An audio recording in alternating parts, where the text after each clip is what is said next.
que por fin puedo escribir, lo haré.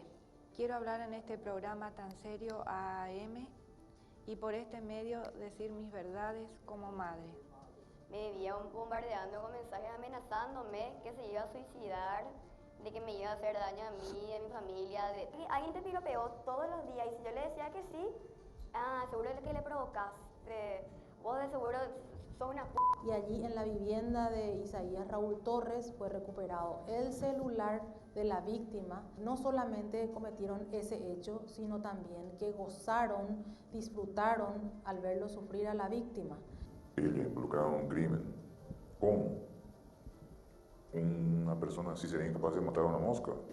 Como nadie nos pidió por lo de Manu, le dice Gisela al acusado, podemos joderle a otro pelotudín más dentro de poco.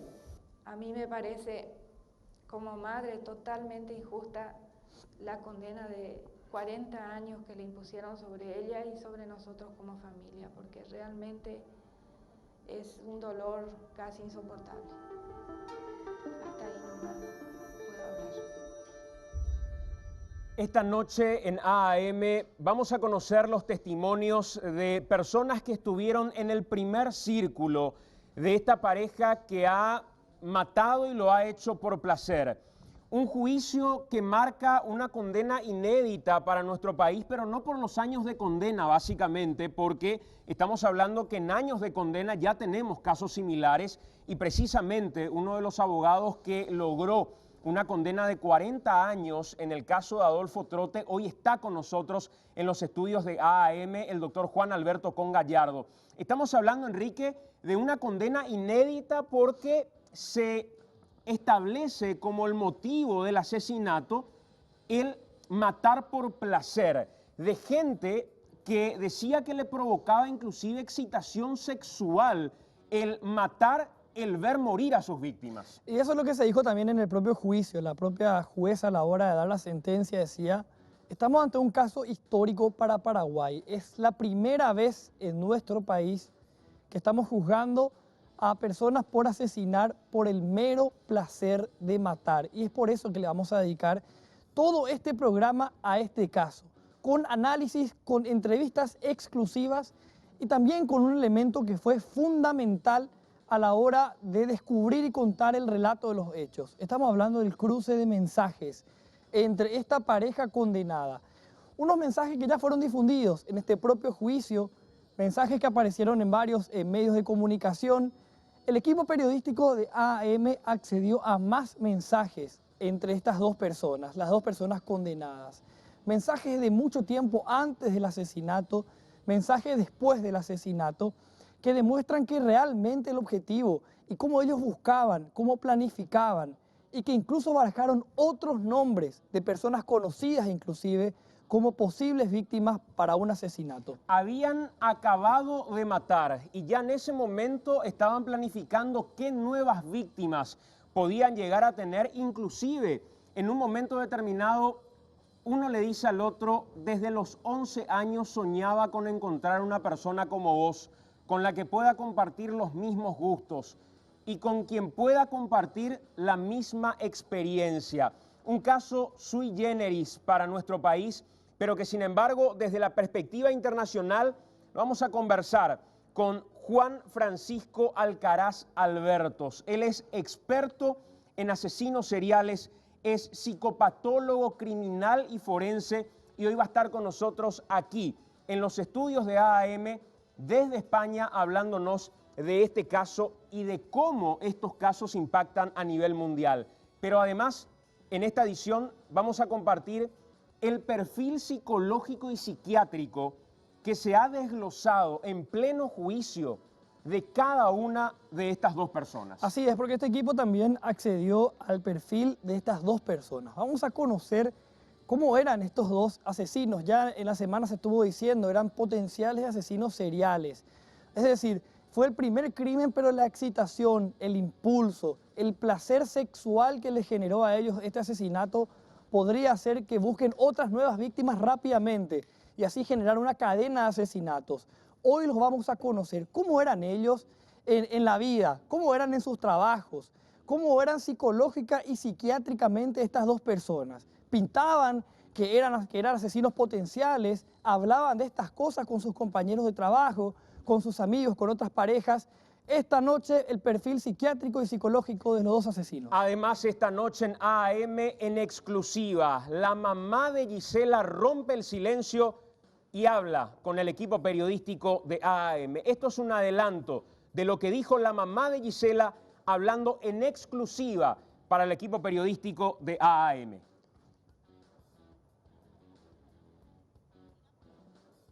La madre de Gisela, entre otras cosas, Enrique, Sí. básicamente lo que dice es que su hija reconoce este hecho. Pero además de reconocer el hecho, lo que trata es de deslindar la responsabilidad de la totalidad del crimen y pone en una perspectiva de no tan culpable, hablando mal y pronto, Sí. a la hija en medio de esta situación. Claro, responsabilizando, digamos, al entorno en general, al entorno de ella, a la junta de Gisela. La mamá que decidió romper el silencio, hacerlo a través de AAM esta noche, vamos a escuchar en forma íntegra lo que decía la mamá de Gisela en esta entrevista exclusiva. Además, esta noche la fiscala del caso habla con nosotros, habla con el equipo periodístico de AAM y nos cuenta básicamente cómo lograron esta condena. Otra de las personas que va a romper el silencio, que va a hablar con el equipo periodístico de AAM, es la exnovia de Raúl, que cuenta cómo era Raúl, el hombre que fue condenado a 40 años de cárcel, y da su testimonio de lo que le tocaba vivir como novia. Según ella, por lo menos, ya era un hombre que le daba señales y le daba pistas de que en verdad era una persona con un cierto grado de desequilibrio. Así es, una exnovia de Raúl nos decía lo siguiente. Menos de habernos conocido, acordamos de ser novios, me gustaba él, yo también le gustaba. Y al principio de la relación él se portaba bastante bien, no mostraba ningún tipo de síntomas de persona violenta, posesiva, agresiva, nada. Después de 6 meses más o menos de relación fue donde mostró su verdadera identidad, digamos. Tuvimos 8 meses de relación, 6 meses fueron lo que él supuestamente era normal y bueno. Después reveló su verdadera identidad y ahí fue donde yo tomé la decisión de dejarle y después él siguió 3 meses acechándome todavía. Él se hacía de la víctima, le decía a todos que nosotros habíamos terminado por un malentendido, que yo soy una persona bastante dura, que cuando yo me pongo en una posición ya no quiero escuchar más. Y a todos le hacía creer eso, increíble. Todos mis amigos pensaban que él era un buen novio y que yo era una persona que no daba una segunda oportunidad, que yo me enojaba por algo y ya... Además, esta noche en AAM entrevistamos a un amigo de Gisela para que se den cuenta que lo que estamos buscando es conocer a estas dos personas. Un caso inédito en nuestro país. Dos personas que se juntaron a matar por placer, eligieron a una de sus víctimas, buscaban ya la siguiente. Entonces escuchamos a la mamá de una de las asesinas, también a la exnovia del otro, de la pareja, y también a un amigo de Gisela con quien pudimos contactar y también nos contó cómo era ella en la vida, digamos, cómo era el trato con Gisela, cómo ella era cuando se ganaba la confianza de una persona. Testimonios exclusivos para conocer el perfil de estas dos personas que mataron por el simple placer. Y vamos a hablar de, así como decíamos, a nivel internacional, cómo se conocen estos casos, cómo se desarrolla desde la criminología, cómo se desarrolla desde el perfil psiquiátrico y psicológico. Vamos a hablar también de lo que sucede a nivel local.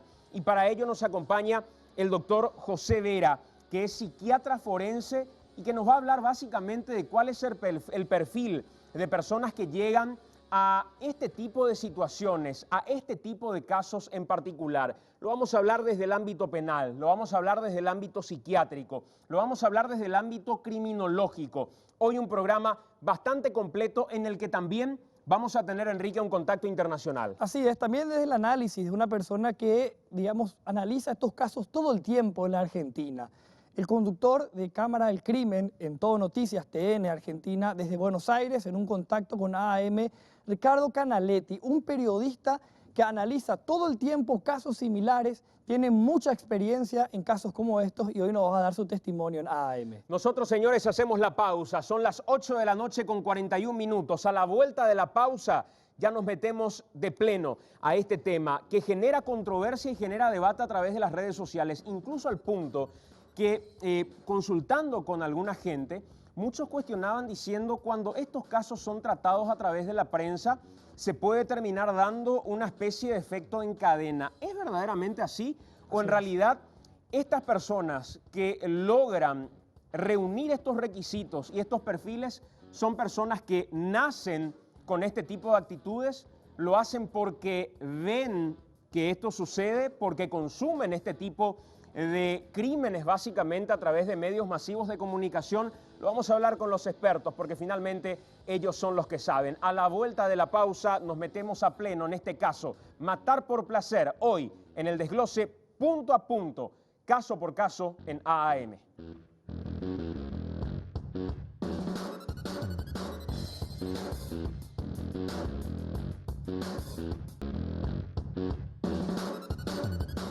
(20:47), estamos en vivo a través de Telefuturo. Y vamos a empezar con un material contando parte de lo que fue este caso, pero fíjense y presten atención a esta parte en particular. Hubo contradicciones entre las dos personas acusadas. Lo que nosotros hicimos fue acceder al testimonio de estas dos personas y el relato contradictorio de los dos hoy condenados por haber matado por placer. El primer material de la noche en AAM. Yo le conocí a él en el 2011 por Facebook y le acepté porque teníamos muchos amigos en común. Recién en octubre del 2013 nos vimos por primera vez en persona, en un concierto, y desde ese momento empezamos a salir más de seguido. Raúl era súper entretenido y jamás me hubiera imaginado que había algo anormal en él. Así empezó el relato de Gisela Eliana Millén Otto en la sala de juicio sobre cómo conoció a Isaías Raúl Torres. Hoy, ambos condenados por el Tribunal de Sentencia a 30 años de cárcel, más 10 años como medidas de seguridad. El crimen, homicidio doloso de Agustín Emanuel Bogado Quintana.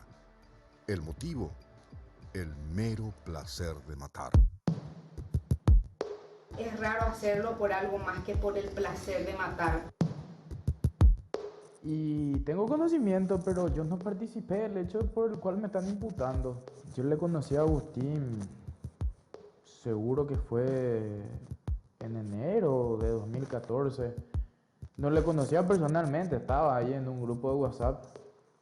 Me invitó una vez a tomar una cerveza en su casa y me dijo si tenía una mía para presentarla. Y así el 8 de febrero de este año me encontré con Gisela, una mía que conozco hace 3 años.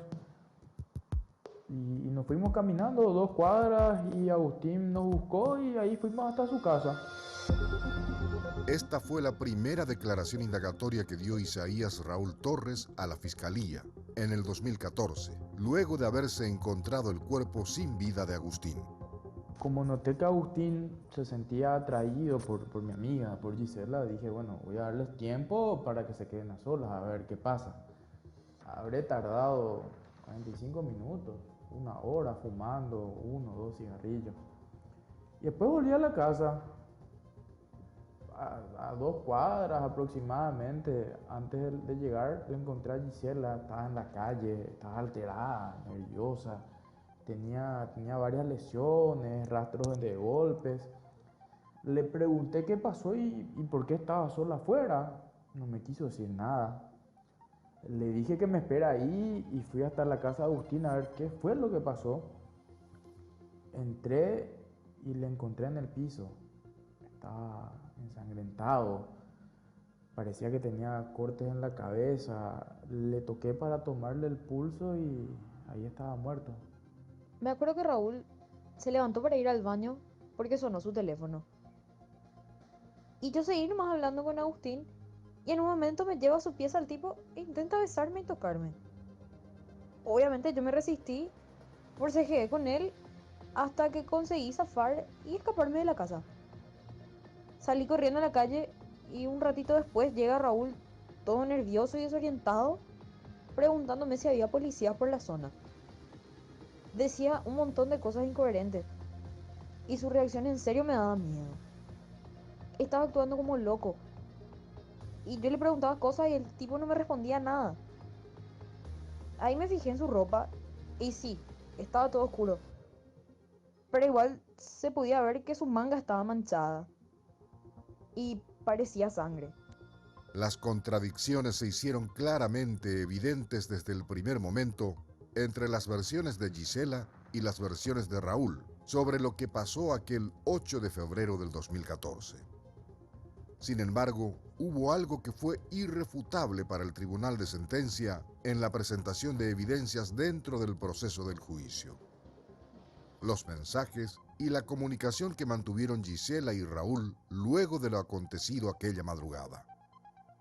Además, la contundencia del informe forense que confirmó que las fracturas en el cráneo de la víctima fueron realizadas con una manopla de hierro, incautada en la casa del mismo Raúl Torres casi un mes después del asesinato.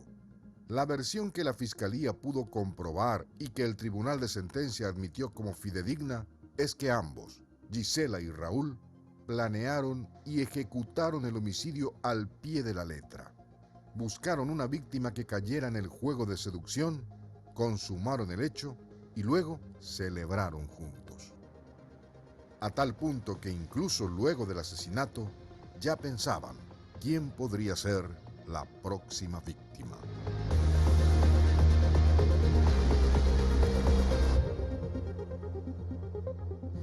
Bueno, y atención, estamos ya con nuestro compañero Ricardo Alderete. Ricardo, vamos a contar parte de lo que realmente pasó, porque escuchábamos los testimonios contradictorios. ¿Cuál fue el relato? ¿Qué pasó realmente esa noche? Bueno, según la Fiscalía, lo que pasó esa noche es que tanto Gisela como Raúl habían planeado un encuentro con Agustín, ya que Raúl era el que ofrecía servicios sexuales. Ellos crearon un perfil en Facebook a través de los cuales trataban de atrapar a sus posibles víctimas. Un número grande de personas respondió al anuncio de Raúl, un anuncio en el que él publicitaba, ¿verdad?, un encuentro sexual entre hombres, mujeres. En este caso se llegó, según la versión de la Fiscalía, de concretar un trío. Sí. Según la Fiscalía, fue Gisela la que eligió a Agustín como la víctima final porque daba con el perfil que a ella le gustaba. Ahí nos hacemos la pregunta. ¿Cómo eligieron a la víctima? ¿Por qué? Justamente, al azar. Sí. Varias personas respondieron a este anuncio que había hecho el perfil de Facebook, el cual crearon ellos para justamente ofrecer servicios sexuales, y según la Fiscalía es Gisela la que elige a Agustín porque iba con las características que a ella le gustaba. Una persona joven, una persona que le gustaba a ella, entonces finalmente le eligieron a él al azar. O sea, simplemente porque le gustaba a ella. O sea, no, fue el único motivo por el cual lo iban a matar. Exactamente, pudo haber sido él como pudo haber sido otro más que haya respondido al anuncio. Increíble. ¿Cómo ocurrió todo? Bueno, ocurrió el 8 de febrero del 2014. Gisela y Raúl se encuentran, según el relato que ellos mismos también dan, en casos dan incoherencias, pero se encuentran y finalmente van a la casa de Agustín, en donde ellos aprovechan ese momento en el que Agustín estaba indefenso y logran con la manopla que, según el análisis forense que fue incautada el 2 de abril en la casa del propio Raúl, es la manopla incautada la que finalmente da el resultado que fue ese instrumento con el que golpearon la cabeza de Agustín y el que le ocasionó la muerte. O sea, ¿verdad? ellos llegan, ahí entre los dos concretan, digamos, va por lo del trío y ahí ya le dan un golpe de entrada con la manopla o con otro Con la manopla.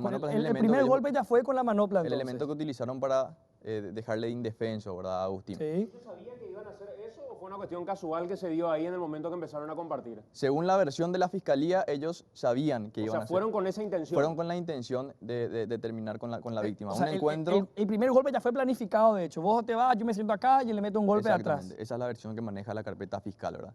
Y que al terminar el encuentro ellos salieron a celebrar a un motel, según incluso los mensajes que se fueron incautados por las telefonías móviles y que se leen perfectamente y que vamos a estar mostrando también en el programa. Y volviendo un poco a la placa anterior, ahí en el tercer punto decía que esa manopla, ahí se ve las contusiones en la cabeza de Agustín, el fallecido, Sí. que le ocasionaron la muerte, coinciden con la manopla que fue incautada en la casa de Raúl, que nosotros Exacto. veíamos la imagen que fue mostrado en pleno juicio. Esa misma manopla es la que fue O sea, le matan incautada. con ese elemento y llevan a la casa, ¿verdad? Exacto, y eso corroborado por el informe forense.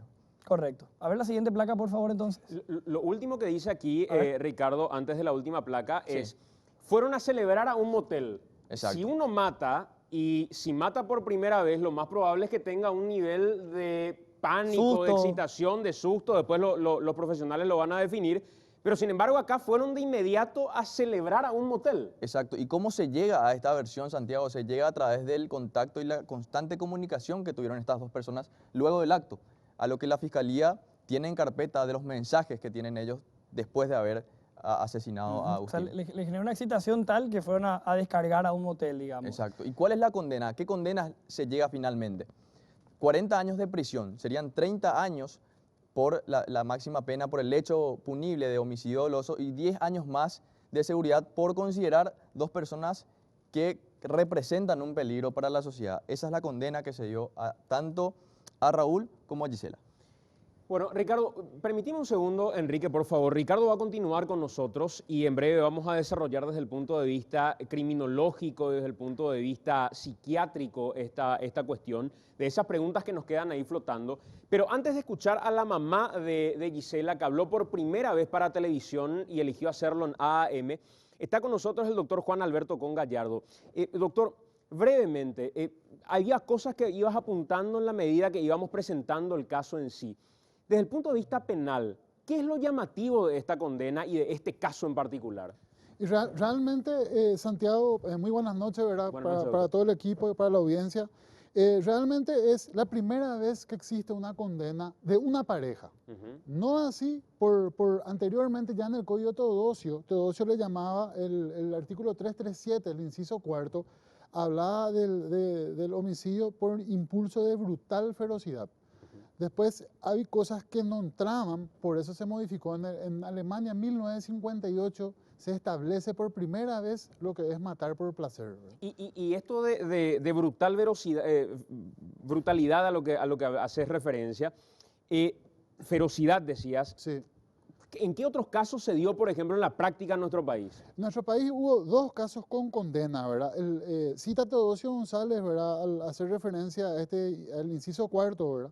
El 337, el caso de Agapito Duarte, que era una persona que mataba criaturas, ¿verdad? Que inclusive en uno de los casos por el cual fue condenado, él agarraba a la criatura, le tiraba al aire y ponía un puñal para que caiga sobre el puñal con una ferocidad terrible. Y con una frialdad tremenda. O sea, Tremenda, imagínate tirar a una criatura tremenda. y ponerle un puñal para que caiga. Así mismo. ¿Y el otro en caso? segundo lugar, Juan Salazar, que era un barbero que estaba en la penitenciaría de ese tiempo, ¿verdad? Lo que es hoy día la Universidad Católica. Estamos hablando, son casos anteriores a 1920, que cuando él sacó el libro, 1914, cuando Teodosio saca el libro, ¿verdad? Pero el caso de una pareja que se junta, mata por placer, se excita sexualmente y va a un motel a festejar, no existen antecedentes. De índole sexual es la primera vez. El Código Penal alemán distingue, ¿verdad? El que es por el placer por la mera sangre, ¿verdad? Que el placer por la libido, de contenido sexual. Nuestro código no hace esa diferencia. Por primera vez para la televisión, para un equipo periodístico, habló la mamá de Gisela. Gisela es una de las mujeres que fue condenada, una de las personas que fue condenada a 40 años de cárcel. Ella dice que su hija reconoce el hecho, pero que no es como se le está presentando en líneas generales. Decidimos darle voz, creemos que es importante escuchar a todas las partes en medio de esta historia, y esto es lo que dijo la mamá de Gisela hablando en exclusiva para AAM, para Telefuturo. Hoy que por fin puedo escribir, lo haré. Quiero hablar en este programa tan serio a AAM y por este medio decir mis verdades como madre. Quiero agradecer a todos los que estuvieron cerca, de algún modo, colaborando y orando con nosotros por este juicio, y luego de tantos mensajes y palabras de cariño que consolaron un poco mi corazón. Nada justifica una muerte, pero se comprobó en pruebas contundentes que Gisela no fue la autora principal. Pero por sobre todas las cosas, duele terriblemente escuchar decir de una hija que que es una psicópata. Estas son algunas de las fotos que encontré de Gisela, ¿verdad? Tengo varias, pero quería recalcar acá, por ejemplo, cómo ella en el Colegio Presbiteriano Cerritos, que es cristiano presbiteriano, ¿verdad? Ella siempre fue mejor alumna, acá como ven, ¿verdad? Y acá, una de las fotos, siempre recibiendo su mención de honor, ¿verdad? Por eso vuelvo a recalcar cómo una chica psicópata va a tener un mal comportamiento si ella siempre fue una mejor alumna en colegios cristianos y siempre fue a colegios cristianos. Yo la tuve, yo la crié y puedo decir con toda autoridad que Gisela era una niña y una joven normal, criada en un ambiente familiar, asistiendo siempre a una iglesia, hasta participando en todas las actividades. Hasta ella fue maestra de niños, que ahora son jovencitos. Ella también participaba en tipo Boy Scouts. Aquí, por ejemplo, hay un director de Conquistadores, que sería casi lo mismo que Boy Scouts, que le está poniendo una plaquita, ¿verdad?, de que ella es participante de ese equipo, donde hacían obras de caridad, salían a hogares de ancianos, salíamos a diferentes lugares a hacer obras. Siempre fue la mejor alumna de su colegio. Yo la crié, yo la tuve en mis brazos, asistía regularmente a la iglesia, enseñaba y educaba a chicos. Es lo que dice en líneas generales la madre, que menciona también que le duele escuchar que traten a su hija como una psicópata a través de medios de comunicación a partir de esta condena que se da a conocer. Pero hay que decir que evidentemente uno de la madre no va a esperar otra cosa. La madre finalmente es la contención máxima que va a poder encontrar una persona hasta en las peores circunstancias por las que pueda llegar a pasar. Y ella decide, en este caso, romper el silencio para las cámaras de AAM, para las cámaras de Telefuturo, porque también cree que debe escucharse la totalidad de la historia. Anotaba acá, doctor, y me gustaría desarrollar con vos, vamos a escuchar la segunda parte también, pero lo que dice el Código Penal paraguayo respecto a la coautoría, que es otro de los elementos fundamentales en medio de esta historia, porque dice la madre, ella no actuó sola, actuó con otra persona y no fue la autora principal. ¿Cómo define el Código Penal la coautoría en un hecho de este tipo? Básicamente el artículo 29 define la autoría, ¿verdad? Y en el inciso segundo está la coautoría, que no es otra cosa de que la división de los roles dentro del dominio funcional del hecho, ¿verdad? O sea, lo que se necesita para ser autor es lo que el Código Penal, la teoría que acoge el Código Penal, la teoría del dominio del hecho. ¿Qué significa en el caso de Gisela la teoría del dominio del hecho? Básicamente que su aporte al hecho debe ser fundamental. Ella fue la que hizo el contacto. Esto, otra de las cosas es por la redacción, ¿verdad?, la tipicidad objetiva, actuara intencionalmente, dice, y por el mero placer de matar. O sea, se tienen que dar las dos cosas. Ellos se tuvieron que poner anteriormente al hecho ya de acuerdo. O sea, en la teoría, en la teoría, doctor, discúlpame la interrupción, cuando hablamos de coautoría, estamos hablando de dos participaciones que se tuvieron que haber dado para que el fin sea este. Así mismo. Y finalmente están nivelados. Tiene que ser esencial, no una ayuda solamente, porque ahí va a ser complicidad. Si era una ayuda, esto no fue esencial. Ella podía dar aviso de que él quería cometer el hecho, por ejemplo. O sea, él no lo hizo, ¿verdad? No hubo un desistimiento. Como te digo, o sea, tuvo en cuenta todos los mensajes anteriores, porque acá, y eso tiene que quedar bien claro, actuar intencionalmente. ¿Qué significa actuar intencionalmente? Actuar con dolo de primer grado. ¿Qué es el dolo? Conocer y querer realizar el tipo penal. En este caso, el homicidio doloso. Ellos sabían que para qué se hizo la reunión. Para acometerle, ¿verdad? Para un supuesto trío, la intención no era el trío, la intención era matarle a este muchacho por el fin más abyecto que existe, ¿verdad? En este caso, por el placer. La segunda parte, lo que decía la mamá de Gisela hablando en exclusiva para AAM. Jamás tuvo un antecedente penal o algo parecido. Nunca fue violenta, nunca se peleó con ninguna persona. Durante los 3 años y 5 o 6 meses que yo la visité en el penal luego de ser aprendida, ella tuvo una conducta ejemplar dentro del penal. Ella nunca tuvo una sanción. Quiero también recalcar que fuera del penal, ella estudiaba en la UAA en Asunción y también tuvo diversos trabajos, cosa que una psicópata jamás haría, ¿verdad? Ella estudiaba ingeniería en informática y bueno, luego, como dije, dentro del penal está en el 3er año de la carrera de Derecho. También trabajó en el departamento de judiciales dentro del penal, ¿verdad? También hizo cursos de reinserción en distintas iglesias. Puedo decir que por su buena conducta, al ser jovencita y luego de entrar al penal, ella no representa un peligro para la sociedad. Y eso lo podrían decir todos los que la conocen, sus amigos, anteriores amigos, las personas que fueron a la iglesia con ella y hasta los vecinos, ¿verdad?, que vivían cerca nuestro cuando vivíamos en Villa Elisa, Asunción.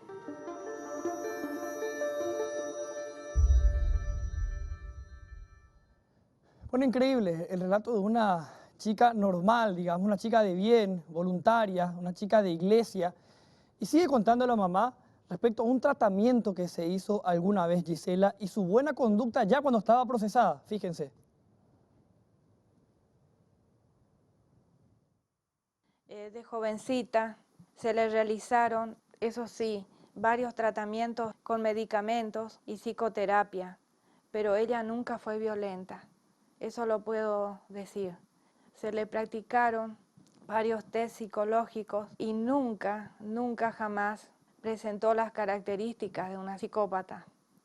Al contrario, ella presentaba hipersensibilidad, influenciabilidad, infantilismo, trastorno de ansiedad generalizada y depresión, rasgos que jamás se presentarían en una persona psicópata.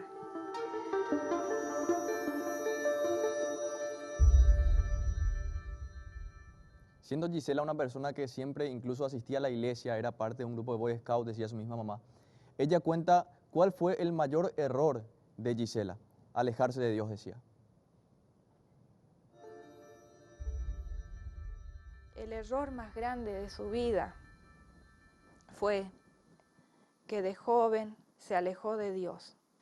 En esta foto, por ejemplo, acá estamos en una iglesia y ella está predicando. Aquí se nota, ella está en el púlpito. Acá podemos ver también el bautismo, cuando ella se bautizó. Ella es una nena bautizada, entregada a Dios. Yo lo dije y lo voy a decir siempre, ella era una nena de Jesús. Y lo quiero decir como madre. Se alejó de Dios y empezó a tener malas compañías. Una de las malas compañías, como Raúl Torres, y escribí su nombre, quien conocía a la víctima, lo que se comprobó en el juicio por los numerosos cruces de llamadas entre ellos, entre el condenado y la víctima. La mamá Gisela además cuestionó la alta condena que recibió su hija. Y presten atención a esta última parte de la entrevista exclusiva con AAM, porque habla de los mensajes de WhatsApp y también de esa parte del festejo en el motel posterior al crimen. Fíjense. Ambas nos preparamos para una condena alta, ¿verdad? Sabíamos que se venía una condena alta. Pero lo que no terminamos, ni ella ni yo, porque ella está destruida, totalmente destruida, fue esa condena tan alta, una condena con 10 años de seguridad. Imagínense como madre, como familia, cómo eso afectó el día que estuve en el juicio, porque yo seguí todos los días del juicio, me iba de a tirar todos los días, seguí cada paso, cada letra, todo lo que se dijo. Le dieron una condena supuestamente ejemplar, podrían haber condenado el hecho, pero no destrozarla y destrozar nuestra familia con tantos comentarios que ni siquiera tienen una base real. Una condena basada en un WhatsApp y en una supuesta, y pongo entre comillas, supuesta psicopatía, sin diferenciar al autor del hecho y el grado de participación de ella, con acusaciones que no tienen sustento válido. No entiendo, ¿verdad? No entra en mi corazón de madre una condena semejante, sin antecedentes. Y otra cosa que se dijo, que está claro en el WhatsApp, que no fueron a festejar en un motel. Eso no está en el WhatsApp. En algún momento, ¿será que se tuvo en cuenta la familia? ¿Será que se tuvo en cuenta la vida anterior de ella? La vida en el penal. Como ya estuve diciendo, la vida en el penal de ella, recalco, ¿verdad? Tuvo un comportamiento excelente. Fue difícil el momento, no sé ni qué decir porque hasta ahora todavía no, es como que no despertamos de esta pesadilla. Es como una pesadilla inmensa, ¿verdad? Que se fueron dando los hechos y terminó en esto y no podemos entenderlo. No podemos entenderlo y no podemos aceptarlo. O sea, yo como madre no acepto. Yo me siento pisoteada, humillada, destrozada, junto a mi otro hijo y esposo, teniendo en cuenta que también perdí otra hija que ya descansa en paz. Pero llegará el día que todo esto se aclarará y que todas las cosas ocultas saldrán. Ella está arrepentida y asume su culpa, pero no en el grado en que quieren meterle. Hay muchas cosas que no cierran. Lo único que nos queda es confiar en las fuerzas que Dios nos dará para afrontar esta situación y salir adelante. A mí me parece, como madre, totalmente injusta la condena de 40 años que le impusieron sobre ella y sobre nosotros como familia, porque realmente es un dolor casi insoportable. Hasta ahí nomás puedo hablar. Esta es una nota exclusiva que decidió dar la madre de Gisela para AM, para Telefuturo. Le agradecemos y no consideramos oportuno ni pertinente hacer un juicio de valor sobre lo que piensa una madre, porque finalmente, repito, una madre va a estar para contener, para justificar, para acompañar a su hijo en todo momento y es muy lógico que así sea. Sería muy sui generis escuchar a una madre que diga es una asesina, condénenla con todo el peso de la ley. Pero anoté algunos elementos que me parecen fundamentales desarrollarlos posteriormente con el psiquiatra forense y con el criminólogo que nos acompaña del exterior de España. ¿Cuáles son las características de esta mujer? Una mujer de iglesia, una mujer que cuidaba niños, una mujer que estaba cerca de Dios, una mujer que era excelente en la escuela y en el colegio, una mujer que mostraba calidez en sus relaciones humanas de manera permanente, y probablemente eso pueda decir mucho más de lo que parece en un caso de este tipo cuando hablamos de gente que finalmente mata con esta frialdad. Pero, doctor, ¿cuál es la diferencia que existe entre alevosía y ensañamiento, que es otro de los elementos que conversábamos fuera de micrófono y me parece fundamental poder separar un poco uno de otro? Básicamente la alevosía, ¿verdad?, es aprovechar la indefensión de la víctima, es acometer la traición, ¿verdad? Carrara era bastante sencillo cómo distinguía la alevosía. Por un lado, el ocultamiento moral, por otro lado, el ocultamiento material. El ocultamiento moral le llamaba el aguato, el ocultamiento moral, perdón, el aguato, y el ocultamiento material era el aprohibitorio. El ocultamiento, en este caso, hubo tanto un ocultamiento moral como más que nada moral, ¿verdad? Se dio el aguato. ¿Por qué? Porque le hacen una celada, ¿verdad? Él no estaba esperando, él no estaba preparado para recibir a traición, ¿verdad?, de atrás. Él iba para tener un momento de placer. Así mismo. O sea, él dice que es una de las peores formas de acometer a la víctima, dice Carrara, ¿verdad? Y por eso es la sanción, por eso la reprochabilidad es tan alta. Justamente decía, no puede ser 40 años. Este tipo de crímenes, en todo el mundo se da la pena máxima. Y generalmente sale con medida, ¿verdad? Tenemos un sistema vicariante que significa de doble vía, ¿verdad? O sea, están las penas privativas de libertad por un lado Y en caso de que sean peligrosos o sea reincidente o haya un diagnóstico que demuestre, ¿verdad?, que va a volver a cometer, que es la probabilidad en este caso, se le da las medidas de seguridad que yo creo que están súper bien aplicadas. Doctor, ¿por qué este caso tiene las mismas medidas de seguridad que el caso Trote? O sea, vos llevaste el caso Trote, vos planteaste, y a mí desde el punto de vista del derecho, lo que me apasiona es ver que haya gente que vaya a justificar un caso determinado, argumentar un caso determinado, sostener un caso determinado a partir de elementos que no son comunes y que se desafía al máximo diciendo, señores, esto es innovador dentro del sistema penal paraguayo. Me parece que acá se logra una condena innovadora para el sistema jurídico paraguayo. Me parece que en el caso Trote se logra una condena innovadora también cuando se habla de los años de seguridad y cuando se toma el perfil psiquiátrico y psicológico del victimario.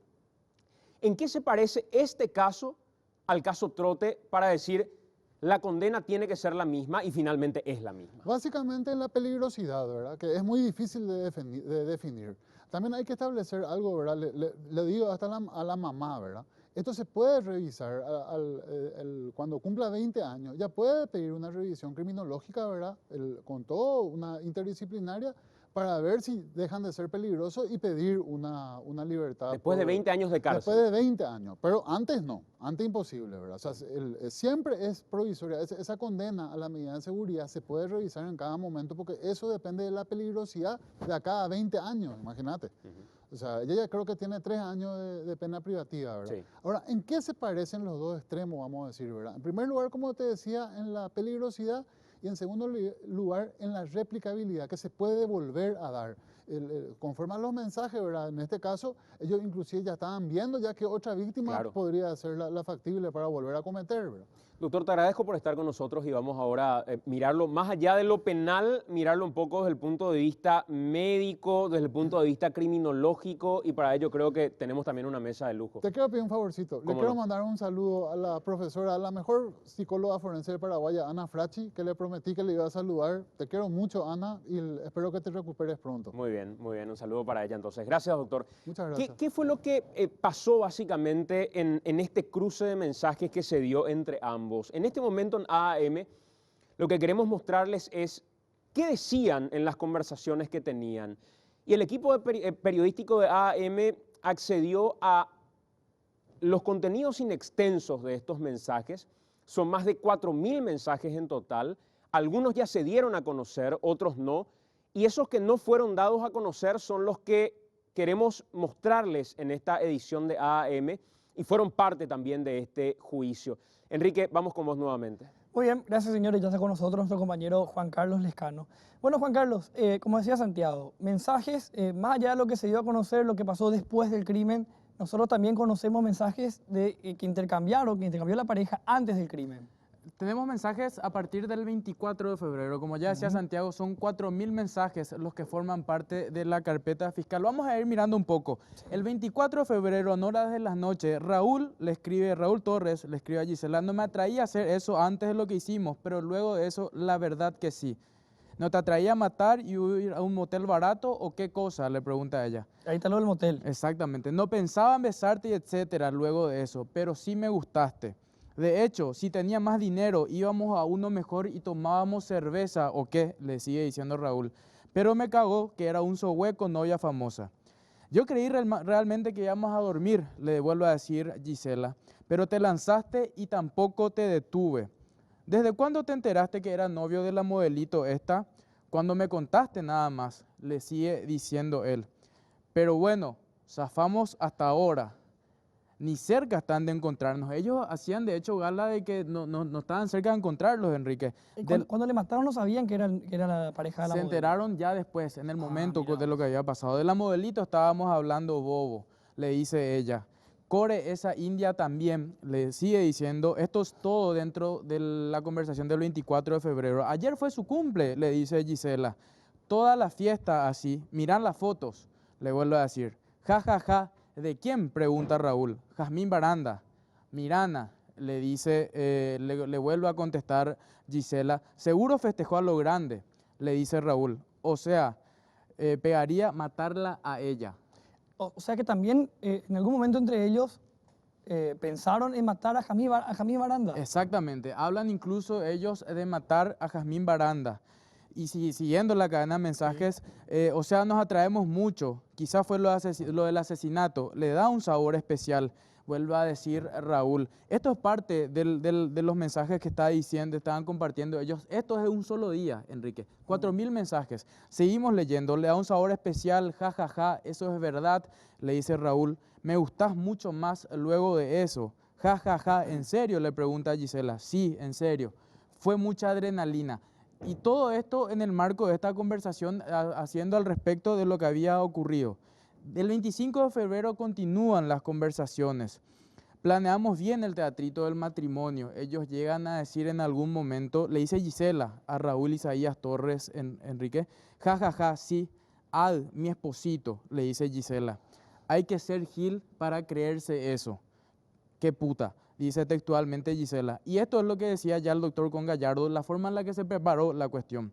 Muchos son los que mensajean, al día 3 por lo menos. ¿Cómo voy a matar a mi esposo falso?, se pregunta ella. Ja, ja, ja, cierto, mamás. Y seguimos teniendo un montón de mensajes más. Acá ellos hablan, por ejemplo, de hacer un pacto de confianza, Enrique, como para que ninguno de los dos rompa el silencio. Hablan de encontrar algo que simbolice, algo que le dé tranquilidad. También la necesidad, Juan Carlos, me llama la atención, de contarse la historia a ellos mismos todo el tiempo. Exactamente. Y particularmente entre los mensajes del 25 y el 26 de febrero, va a ver enseguida la gente en pantalla, en un momento Gisela le dice, me gustaría que matemos a alguien pudiente este mes.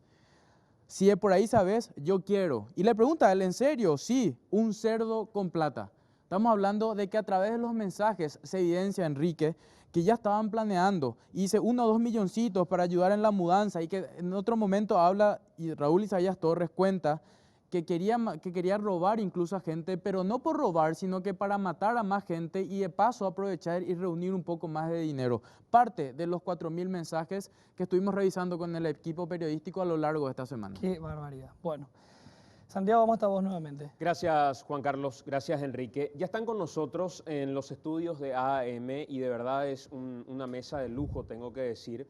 El doctor José Vera, psiquiatra forense en nuestro país, una persona que a diario en consultorio convive probablemente con muchos casos que pudieran llamarnos a nosotros la atención. Doctor, ¿cómo estás? Gracias por acompañarnos. Sí, buenas noches, un saludo para toda la audiencia. Y también nos acompaña desde España, está hoy de visita en nuestro país, el doctor Juan Francisco Alcaraz Alberto. Él es psicopatólogo criminal y forense, es experto en asesinos seriales, es un criminólogo bastante reconocido a nivel internacional y hoy está con nosotros. Doctor, gracias por acompañarnos, bienvenido. Buenas noches, Santiago. Un placer y saludos a tu culta audiencia en temas criminológicos. Doctor, lo primero que quiero preguntarte es, tomando el relato de la madre describía a otra mujer, y no sé si es solo por el cariño y el aprecio que tiene una madre a sus hijos, pero la madre hablaba de alguien cercana a la iglesia, que cuidaba a niños, sobresaliente, con notas realmente importantes en la escuela y en el colegio. ¿Ese es el perfil de un psicópata, de un criminal, doctor? Vamos a ver. La madre, sinceramente, y como tú bien has dicho, no es hacer un juicio paralelo, ella nunca va a entender la figura del psicópata, lo que significa. Muchos de ellos tienen un cociente de inteligencia alto, sumamente alto. Entonces, ella cumple como primera de sus clases y además tiene unas circunstancias, una serie de premios, una serie de circunstancias que en diferentes actividades le hacen sobresalir. ¿Qué nos estás indicando o qué está indicando esta situación? Organización, estructuración. Al margen de esta situación, ella aporta una serie de trastornos, ella dice depresión, no puede ser, no, eso no es cierto. Un psicópata, la primera característica exclusiva es su narcisismo, lo cual referencia claramente los mensajes. Es dominadora, es embaucadora, sobre todo es manipuladora. Y, como hablábamos fuera de micrófono, aquí al margen de la motivación se da una pareja criminal. Pero la pareja criminal siempre predominará una de las personas tendrá, digamos, el estatus prioritario. ¿Cuál es el estatus prioritario? La psicopatía. Aquí hablabas con el doctor Juan, lo que es la alevosía, lo que es la motivación, lo que es la autoría, coautoría. En España automáticamente se le etiquetaría como una autora por inducción. Aquí realmente la que entra a la faena de asesinar es ella. La segunda personalidad es sumisa, es una personalidad que le acompaña. ¿Por qué es ella la que entra en la faceta de asesina? Totalmente. Ella es la que planifica todos los hechos. Sé que es incorrecto para la madre, no lo va a entender, pero aquí la personalidad psicopática se ve claramente. Y es muy bien y perfectamente estipulado en el juzgado. Esto, doctor, en términos psiquiátricos y psicológicos, se define como una doble faceta. ¿Y puede ella mostrar una personalidad absolutamente diferente para el resto de la sociedad? Bueno, la verdad que yo me enteré de su personalidad por estos aportes de la prensa.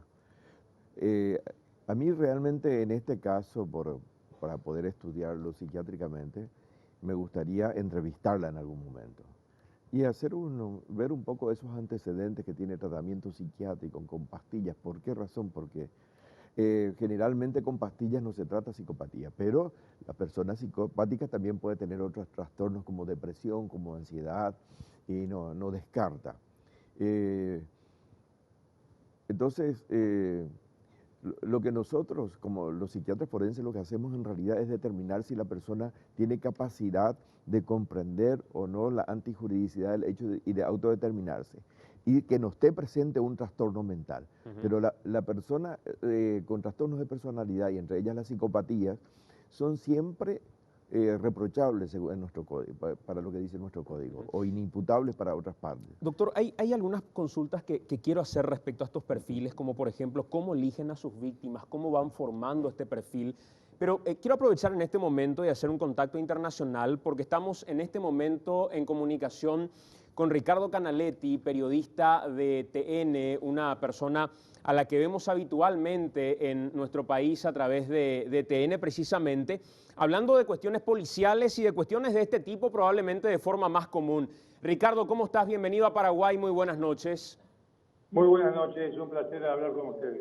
Igualmente. Ricardo, ¿qué tan común son estos casos en el ambiente policial argentino? Gente que mata y mata por placer, lo hace en pareja, que después en juicio termina demostrando que era una persona para la sociedad, pero sin embargo con una frialdad tremenda a la hora de asesinar. ¿Conoces el caso? A grandes rasgos te hemos facilitado algunos elementos.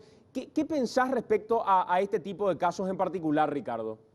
Bueno, a ver, empezando por Argentina, aquí no hay casos de homicidio por placer. A pesar de que el homicidio por placer está contemplado en nuestro Código Penal, no hay ninguna sentencia de homicidio por placer.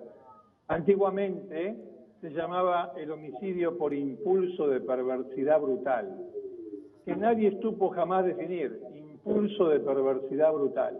Luego, de la mano de un criminalista muy famoso francés, Edmond Locard, surgió la expresión homicidio por placer cuando frente a un caso de un hombre que envenenó a los dueños de una farmacia no había motivo alguno. Y entonces los especialistas decían, bueno, mató porque le gustó y luego se acostumbró a matar. En verdad, los casos que se conocen aquí terminan psiquiátricamente. Y los que no terminan psiquiátricamente terminan con una condena, porque la psicopatía en la Argentina, el psicópata en Argentina, no es una condición que lleve a la inimputabilidad. Todo lo contrario, entiende lo que hace, quiere lo que hace y lo hace. Y esta situación, decís, no se presentó en una ocasión anterior, no hay una condena similar en la Argentina, en nuestro país también es inédita, de hecho por eso traemos este caso a la televisión, Ricardo, pero la psicopatía en sí, ¿qué tan frecuente es en un tribunal argentino? ¿Qué tan frecuente es la psicopatía en un caso policial, más allá de que fuera por placer o fuera por cualquier otra finalidad? No, la psicopatía es un elemento que está presente con frecuencia, no hay estadísticas al respecto, pero de acuerdo con la experiencia que tenemos en seguir casos criminales, sí, rasgos psicopáticos, el psicópata sí están presentes. Pero insisto con esto, cualquier clase de delitos no es causal de inimputabilidad. Psicosis es distinto, el psicótico es distinto. Pero el psicópata no, el psicópata en lenguaje común aquí se lo define como un mal nacido, por no decir una mala palabra, un mal nacido. Pero bueno, sí, son frecuentes los casos, pero para situaciones que tienen que ver con robos, que tienen que ver con situaciones de violencia doméstica, sobre todo con situaciones de violencia doméstica o con excepciones como esta, ¿no? de dos personas que eligen matar. El tema de elegir matar a alguien porque lo quiero matar, quiero hacer el crimen perfecto o siento cierto placer en ello, ha habido casos en el mundo con diferentes resultados. En general se los considera locos.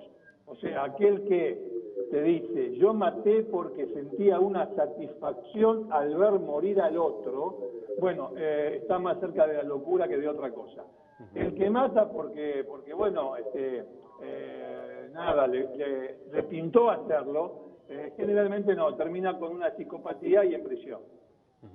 Ricardo, hoy por hoy, si vos tuvieras que tomar un caso que crees es emblemático en Argentina, un caso que es curioso, que no se presenta en un número importante, como lo es hoy para nosotros este caso en particular, por todo lo que tiene alrededor, ¿con qué caso te quedarías de los tantos que ya presentaste en su momento a través de TN a lo largo de toda esta carrera, también con Escena del Crimen y todo el tiempo que tenés en materia policial y judicial? A ver, elegir un caso siempre es difícil para cualquier aspecto, pero bueno, acá hubo uno donde se habló, fue el último en el que se habló de un homicidio por placer. Se trató de un muchacho que en una avenida populosa de Buenos Aires, la avenida Cabildo, en un horario donde, bueno, está todo el mundo en la calle, a las 17:30, 18 horas, sacó un revólver desde una esquina y comenzó a dispararle a los transeúntes.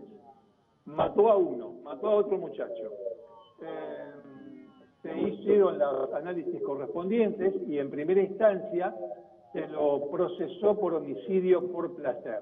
Hubo mucha polémica acá porque, insisto, ¿qué es el placer? ¿Qué es esa libido de sangre? Está más cerca de la locura. Con el correr del caso, a pesar de que la familia de la víctima decía que debía ser condenado a perpetua por homicidio por placer, los jueces, en 2 fallos, determinaron que no, que el tipo estaba loco y lo mandaron a un psiquiátrico. Es el último y te diría que el único caso más o menos reciente que recuerdo, ocurrió en el año 2006. Ricardo, te agradecemos mucho por este tiempo, no queremos robarte más minutos, pero de todos modos considerábamos muy oportuno poder conversar con vos por la larga trayectoria, la larga experiencia que tenés cubriendo estos casos y presentándolos también a la televisión argentina, y para nosotros aquí también es muy familiar al seguirlos por TN. Así que te mandamos un abrazo grande y gracias por tu tiempo en pleno domingo, Ricardo. Igualmente, el agradecido soy yo, un saludo para todos ustedes. Ricardo Canaletti, periodista del área judicial, policial de Argentina, periodista de Escena del Crimen y ahora al teatro también en Argentina con los casos más impactantes del vecino país. Doctor, quería consultarte porque era uno de los puntos que anotaba aquí. ¿Estos asesinos son o se hacen? ¿Nacen y ya tienen ese perfil o se van haciendo por el camino? ¿Consumiendo algún tipo de bibliografía en particular, algún tipo de serie, algún tipo de contenido? Bien, permíteme que te enseñe esto. Este es mi libro. Es cierto que aquí te vendría explicado perfectamente, pero te voy a dar un matiz. ¿Es el manual? Es el manual del asesinato en serie, aspectos criminológicos. Vamos a ver.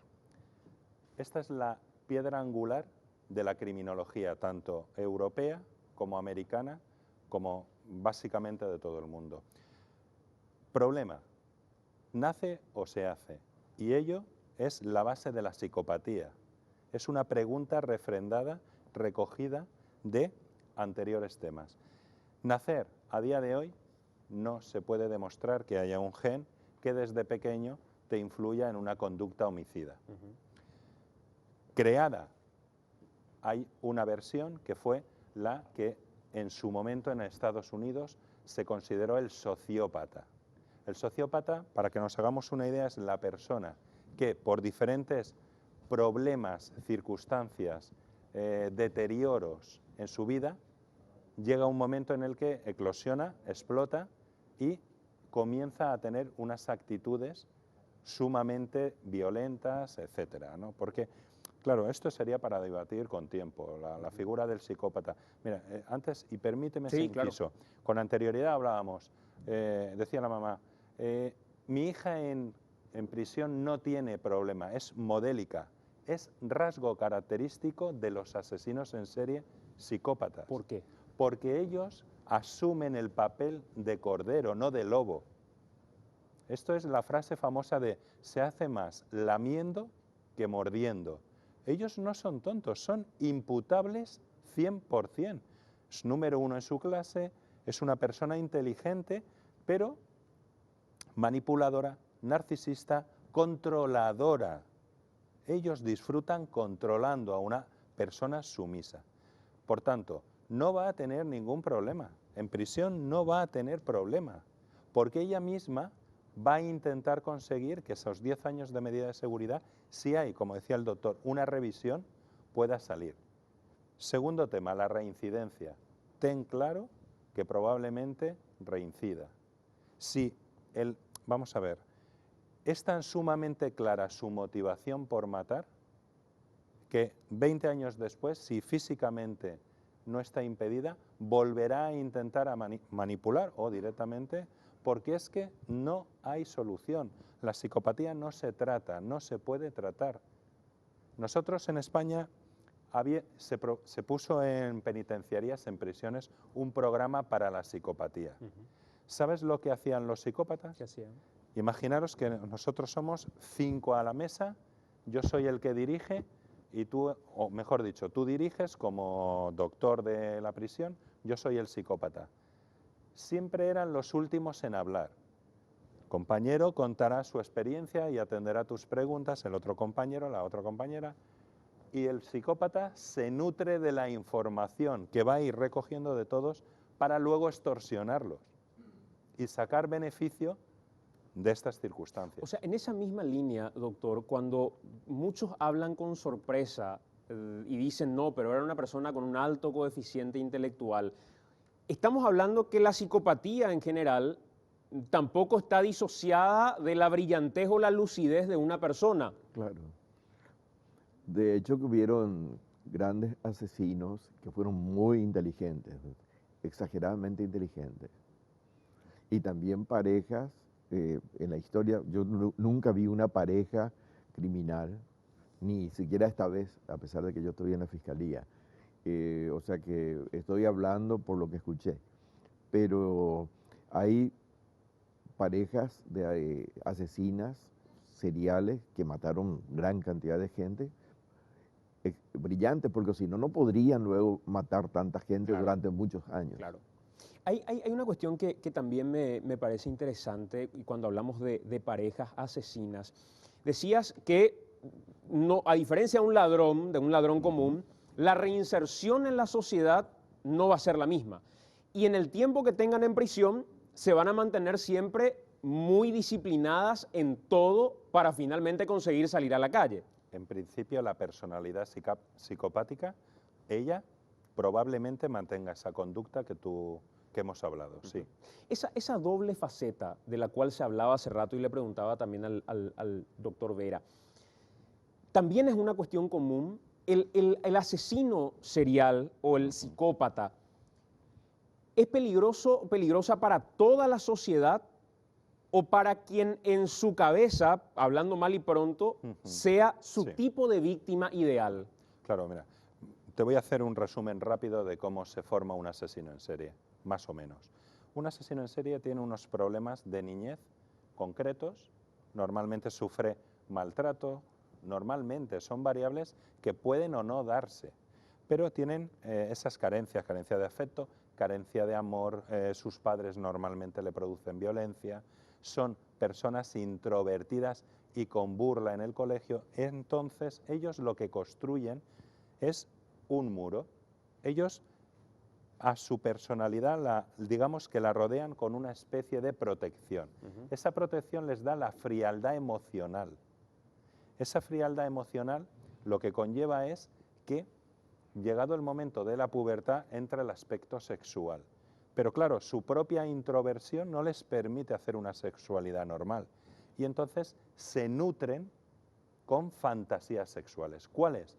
Pornografía, o alguna pareja que tenga una tendencia viciosa o no sé aquí cómo lo denomináis, prostitución, etc. ¿Qué ganan ellos con eso? Aprendizaje. Los asesinos en serie nutren su fantasía con aprendizaje hedonista, de placer. Por eso, cuando llega un momento en el que se produce algo, un evento, una circunstancia, se quedan sin trabajo, muere la madre, cualquier evento que para una persona normal sería un contratiempo, ellos eclosionan, ellos actúan y cometen su primer asesinato. Si te das cuenta, estas personas, esta pareja, van macerando, van planificando durante un tiempo antes ya una situación, una relación, pero en toda la relación ella va marcando la pauta, ella va dirigiendo hasta que llega un momento de, me gustaría matar a alguien con plata. ¿Y lo consigue? Claro, lo consigue porque realmente su motivación va dirigida a matar. Dentro del mundo de la criminología, la motivación no es única. Puede haber una motivación primaria y una secundaria. Me explico. Yo puedo matarte a ti por placer, pero como primaria, pero secundaria para robarte también económicamente la plata. Doctor, tengo que hacer una pausa, pero antes de hacer la pausa te quiero preguntar, ¿cuál es la diferencia que existe entre los tres tipos de asesinos? El asesino serial, el asesino en masa, el spree killer o el itinerante finalmente. ¿Cuál es la diferencia que existe entre ellos? Permíteme, y hay un cuarto, el asesino familiar, pero no es el concebido como tal en violencia de género. Mira, lo que refería el doctor, el compañero de Argentina, este señor que mató saliendo a la calle a disparar, es el típico caso de un asesino en masa. Lo que pasa es que las referencias son sumamente americanas y entran en colegios a su frustración, por decirlo de alguna manera, escenificarla en un conjunto. El asesino, el spree killer, o el asesino itinerante, es aquel que cortocircuita en un momento dado. Son personas muy parecidas a lo que yo te estaba definiendo. Son personas que durante su vida son acomplejadas y un momento explotan, pero tienen un cortocircuito real.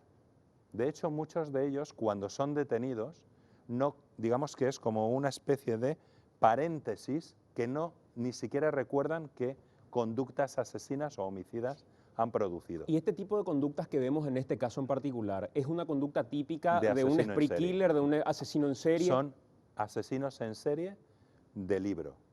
Simplemente aquí ha operado muy bien la policía, el investigador, y los ha detenido rápidamente. Los mensajes son clarificantes de su segundo asesinato, porque desde el año 2005, en un congreso que hubo en Texas, el asesinato en serie es aquella persona que comete 2 o más asesinatos con un intervalo de tiempo entre ellos.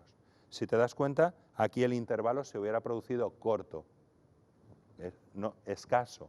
Esto lo que te está referenciando es una cosa, si bien circunstancial. Cuanto más se acorta la matanza entre un asesinato y otro, significa que han tomado una confianza excesiva en sus medios. Eso choca porque se ve claramente que ellos son novatos, noveles. Ellos no habían tenido contacto homicida anterior. Por tanto, deberían de haber marcado más tiempo entre asesinatos. deberían de haber sosegado, haber analizado, y ahí es un fallo de ella, lo cual te habla de una gran impulsividad asesina. Es una persona sumamente peligrosa. Quería hacerlo ya. Quería. No se da cuenta de que cuanto más acorta los tiempos, más fácil es detenerlos. Vamos a hacer la pausa y a la vuelta de la pausa le quiero preguntar al doctor José Vera desde la psiquiatría, ¿cómo se tratan este tipo de casos como para hablar de algún tipo de reinserción, aunque da la sensación que es bastante difícil? Pero antes vamos con Enrique, avanzamos algo Enrique y a la vuelta de la pausa tenemos más en esta edición de AAM. Así es, señora, a la vuelta de la pausa, así como conocíamos mejor a Gisela y aportaba mucho al debate, escuchar hablar a su madre. A la vuelta de la pausa, AAM conversó con una exnovia de Raúl. Vamos a conocer también a Raúl en el testimonio de una exnovia. Parte de lo que vamos a tener a la vuelta de la pausa en AAM.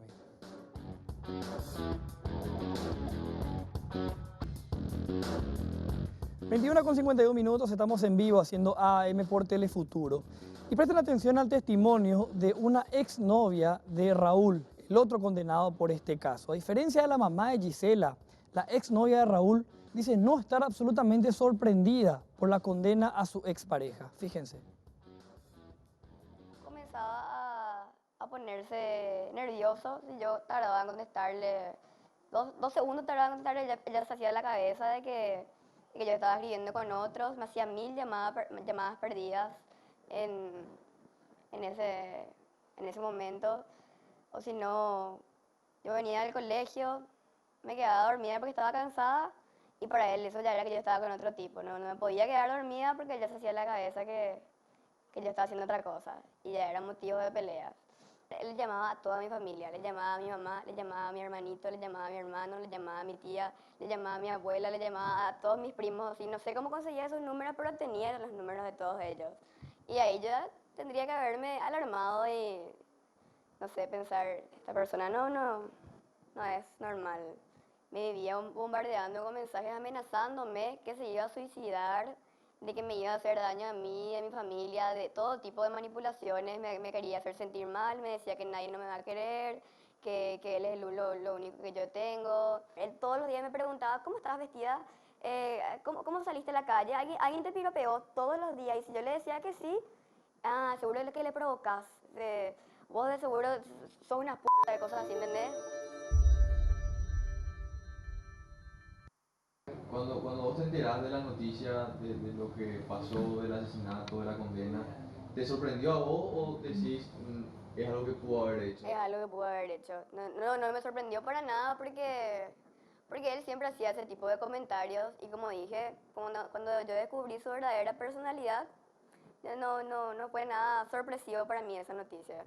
La forma que como él se estaba mostrando en el sentido de arrepentimiento, que quiere ser una buena persona, yo creo que es más bien porque tiene que hacer buen papel, obviamente, para qué sé yo, tener una esperanza de libertad. Él más que nadie es súper manipulador, va a hacerse la víctima. Como dije, siempre se victimizó y para mí esto es así, una típica actitud de él cuando se encuentra amenazado. Cuando él estaba en emboscada, le había dicho a una amiga suya que quería verme y que me vaya a visitarle, que tenía cosas que decirme, que se arrepiente de muchas cosas, pero es mentira. Jamás volvería a tener ningún tipo de contacto, yo al menos, con él.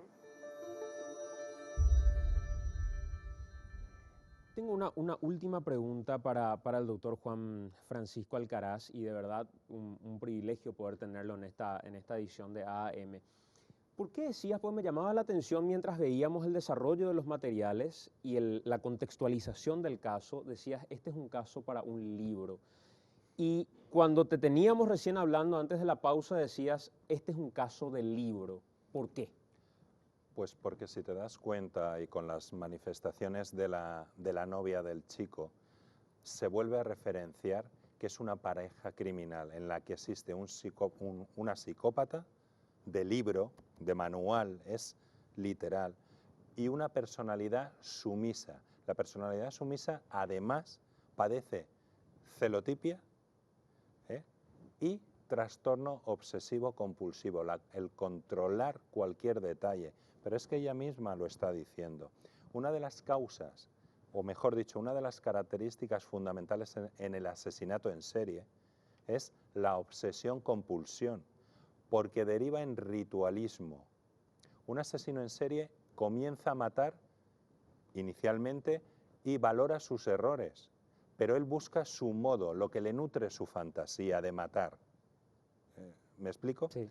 Entonces, conforme va matando a más personas, va ritualizando, y eso es una obsesión-compulsión. Si digamos que apuñala en el cuello y luego cortas el dedo derecho de la mano izquierda, perdona, el dedo derecho de la mano derecha, automáticamente va a ritualizar esa conducta, porque además va a marcar su firma. Mira, son tan sumamente narcisistas que tienen que ser reconocidos. Si ellos matasen y sus casos no fuesen reconocidos al público en general, no obtendrían el refuerzo de su narcisismo. Doctor, lastimosamente se me fue el tiempo, me hubiera encantado poder conversar más con vos, un privilegio poder tenerte, y en mayo creo que estás de nuevo por Paraguay. Bueno, sí, para mayo no es fecha cerrada, pero ya el año pasado se hizo un curso para perfiladores criminológicos en el cual participaron 50 alumnos que ya están certificados como perfiladores criminológicos y en la Universidad Autónoma del Paraguay. Y bueno, este año, por fechas correctas, mayo, junio, por ahí será, se volverá a hacer otro curso en el cual, bueno, pues la capacitación será real y efectiva, seguro. Gracias, doctor, por acompañarnos, muy amable. amable. Hacemos la pausa, a la vuelta venimos con más de AM. Señores, no hay nada más que decir, nos vamos, ya viene Telefútbol. Así es, hasta la próxima. Gracias por acompañarnos, chao.